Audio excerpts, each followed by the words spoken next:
15 दिन से भगवान जिनका दर्शन नहीं हो रहा था, ऐसा मान्यता है कि 15 दिन से भगवान बीमार चल रहे हैं।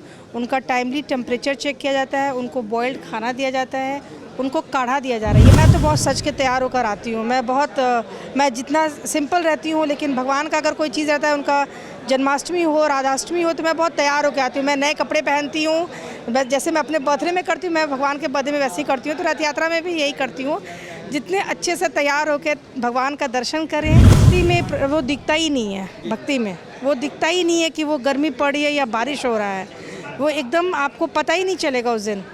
और 20 तारीख को बारिश होनी है। उस दिन आप उनके रस्सी को खींच सकते हैं। डायरेक्ट उनके आपके छूने से वो डायरेक्ट भगवान तक वो चीज़ जा रहा है। टच फीलिंग जो जा रही है वो भगवान तक जाती है।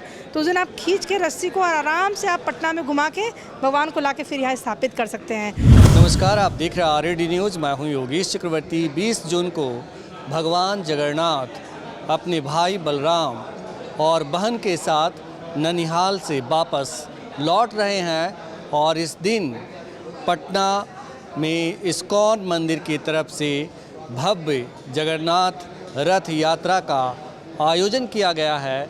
इस रथ यात्रा में क्या कुछ खास होने वाला है, ये जानते हैं इस्कॉन की सदस्य और रथ यात्रा की व्यवस्थापक रही विजेता राज। क्या कुछ है मैम?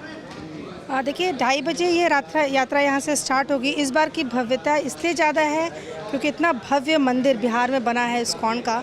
और भव्यता इसलिए भी रहेगी क्योंकि बहुत बड़ा सा रथ जिसको सारे भक्तगण हम लोग खींचते हुए यहाँ से हम लोग इनकम टैक्स होते हुए और जो अपना म्यूज़ियम है, नया वाला म्यूज़ियम, वहाँ से टर्न करते फिर वापस भगवान यहाँ आएंगे।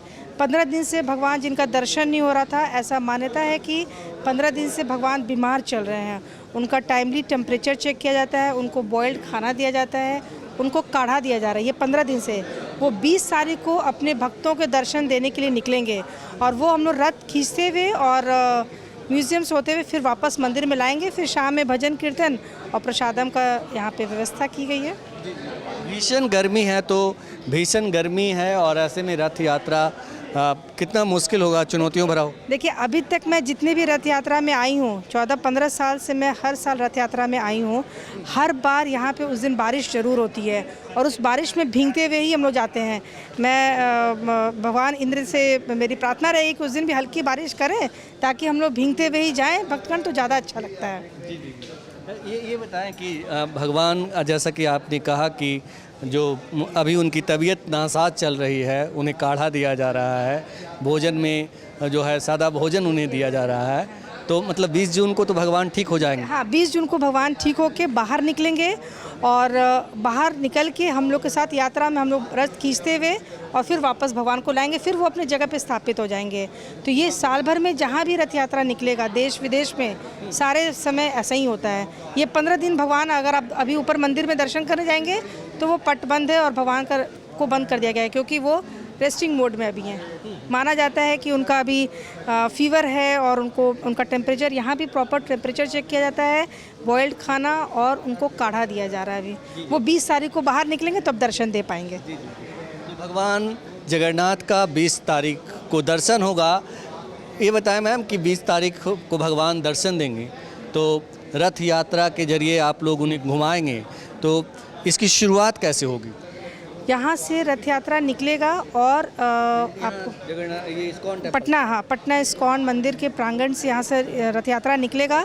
भजन कीर्तन करते हुए हम लोग जाएंगे नए म्यूज़ियम के पास और वहाँ से, चूँकि अभी रोड का स्थिति अभी ठीक नहीं है पटना में मेट्रो के काम की वजह से, फिर वापस, क्योंकि रथ काफ़ी बड़ा है तो वो फिर हम लोग घुमाते फिर वापस मंदिर के प्रांगण में ले आएंगे।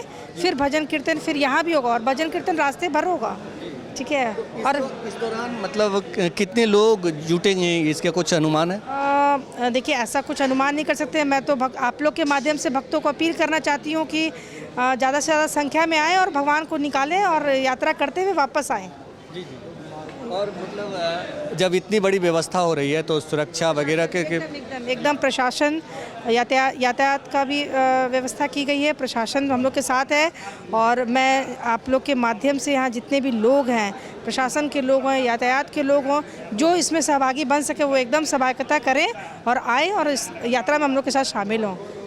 मैं तो आप लोग से भी गुजारिश करूँगी कि आप लोग भी सब परिवार और बच्चों को लेकर आएँ और सबके साथ शामिल हो। तो मतलब आप लोगों से गर्मी है, लेकिन तो गर्मी से बचाव के लिए और प्रसाद वितरण की भी व्यवस्था होगी। भक्ति में वो दिखता ही नहीं है, भक्ति में वो दिखता ही नहीं है कि वो गर्मी पड़ी है या बारिश हो रहा है, वो एकदम आपको पता ही नहीं चलेगा उस दिन। और 20 तारीख को बारिश होनी है, वो अभी तक तो होता है। मैम भविष्यवाणी कर रही हैं कि भगवान की रथ यात्रा जब भी होती है, जिस पिछले 15 सालों का इनको अनुभव है कि जब भी रथ यात्रा का दिन होता है उस दिन भगवान जो है जो बारिश करते हैं, और भगवान की रथ यात्रा जब निकलती है तो आप लोग पुष्प की बारिश करते हुए उन्हें ले जाते हैं। एकदम पुष्प की बारिश नहीं कहेंगे, वो जब भगवान यहाँ से निकलते हैं ना तो वो भजन कीर्तन और वो पुष्प की वर्षा तो ऐसे भी अनदिना भी होती है, ऐसा नहीं कि उस दिन ही होगी, वो हर दिन ही होती है। तो ऐसे करते हुए हम लोग भगवान को निकल, मतलब जितना भव्यता, भगवान को इतने दिन बाद निकल रहे हैं तो उनका दर्शन देना, वो अपने भक्तों को दर्शन देने के लिए आ रहे हैं, और जितने भी भक्त उनसे दर्शन ले पाएँ वो इसीलिए घूमते हैं कि आओ मेरा दर्शन करो आज के दिन, क्योंकि 15 दिन बाद मैं बाहर आ रहा हूँ। तो एक होता है ना कि थोड़ा सा कोई 15 दिन से पैक्ड है, बीमार आदमी जब बाहर निकलता है तो वैसे भी भव्यता उसमें दिखी जाती है। ये आप भगवान के अनन्य भक्त हैं, जिसको कहता है कि लगातार जुड़े रहने वाले, मतलब आजीवन उनसे नाता जोड़ा है आपने। तो आप जैसे कितने भक्त हैं पटना में? बहुत है, देखिए कुछ गिनती मैं नहीं कर सकती हूँ, बट बहुत से लोग जुड़े हुए हैं इससे, बहुत लोग हैं, आजीवन तो बहुत ही हैं। आपसे मेरा अंतिम सवाल यही है कि लोगों से क्या अपील करेंगे आप? लोगों से मैं ये अपील करना चाहूँगी, पटना की जनता से या बिहार की जनता से या जो भी लोग बाहर से आएँ, शांतिपूर्ण तरीके से। मैं तो बहुत सच के तैयार होकर आती हूँ, मैं जितना सिंपल रहती हूँ, लेकिन भगवान का अगर कोई चीज़ रहता है, उनका जन्माष्टमी हो, राधाष्टमी हो, तो मैं बहुत तैयार होकर आती हूँ। मैं नए कपड़े पहनती हूँ, जैसे मैं अपने बर्थडे में करती हूँ, मैं भगवान के बर्थडे में वैसे ही करती हूँ, तो रथ यात्रा में भी यही करती हूँ।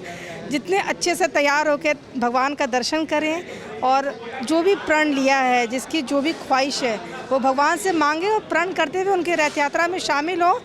भगवान को लेके साथ चलना, ऐसे आप किसी भी दिन सोचिए कि अपने भगवान को लेके साथ चले, आप छू नहीं पाएंगे भगवान को। उस दिन आप उनकी रस्सी को खींच सकते हैं, डायरेक्ट उनके आपके छूने से वो डायरेक्ट भगवान तक वो चीज़ जा रहा है, टच फीलिंग जो जा रही है वो भगवान तक जाती है। तो उस दिन आप खींच के रस्सी को और आराम से आप पटना में घुमा के भगवान को लाके फिर यहाँ स्थापित कर सकते हैं। तो ये मतलब यहाँ की ये सौभाग्य की बात है, और ये करें, लोग आएँ, भारी संख्या में लोग आएँ और शांतिपूर्ण तरीके से करें, भजन कीर्तन करते हुए जाएँ। तो ये थी विजेता राज, जो कृष्ण की अनन्य भक्त हैं और आजीवन सदस्य हैं इस्कॉन टेम्पल की, और जो रथ यात्रा 20 जून को निकलेगी उसके कर्ता धर्ता में शामिल हैं ये। तो इन्होंने बताया और लोगों से अपील की कि ज़्यादा से ज़्यादा जो है संख्या में आकर भगवान की रथ यात्रा को खींचकर अपने जीवन को धन्य करें, सौभाग्य की प्राप्ति करें। योगेश चक्रवर्ती, RAD न्यूज़, पटना।